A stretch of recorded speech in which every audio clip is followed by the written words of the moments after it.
Bad luck tire, but I never see bad luck when they like Jabez. I don't see suffer tire, but I never see suffer when they like Jabez. Even self I don't see mumu tire, but I never see mumu when they like Jabez. So finally, I don't finally chop garri and soup for this life. Me wey dey drink garri from morning till night. Chai! And so tell the place where I go buy this garri, the woman come dey tell me say I forget to buy groundnut. Oga Jabez, my darling, the chopping man. Enjoy yourself well. I just say the food is sweet.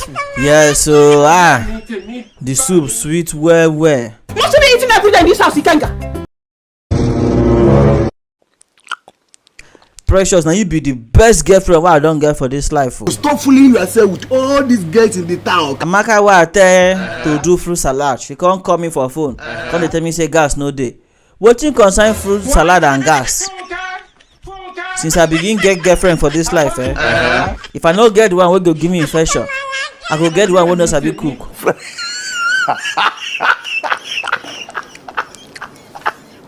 A few minutes later. But wait oh baby oh. Jabe, my darling. E be like say a problem dey oh. This garri bucket, be my eye dey pain me. This garri bucket resemble bucket wey I dey use piss and shit for night oh. And I dey keep this bucket under my bed. And the time wey I go check under my bed, I no come see any toilet bucket again. I be this bucket, if I carry am from your house, come use do garri for me today. I no carry bucket for house now. Hey, Oga Jabez, abeg, no vex, abeg, sorry, na confusion. This bucket wey dey under the bed, I know say they use and they do your doing so. I carry go do garri. Hey oh God, chai God. Sorry, na mistake. I be wan wake you.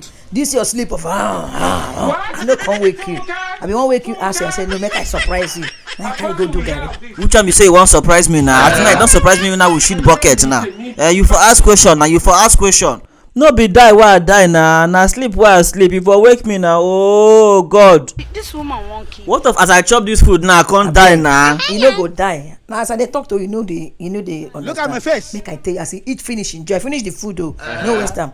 Run to the hospital, go see doctor. Like I could have killed a lot because of people. Because say don't be, no go for meet am. Precious, you get man, they tell me say if I enjoy finish, say make I go hospital. Person wey enjoy finish can't go hospital. That one na enjoyment again. You sef you no get nose.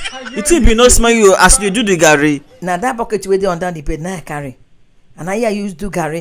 Na person born this man oh. And when I dey do garri, I dey hear some smelling. I say no, maybe na dey check. Oh. It means say I been smell you, but you still carry the bucket, come still do garri for me. And I use this bucket shit yesterday.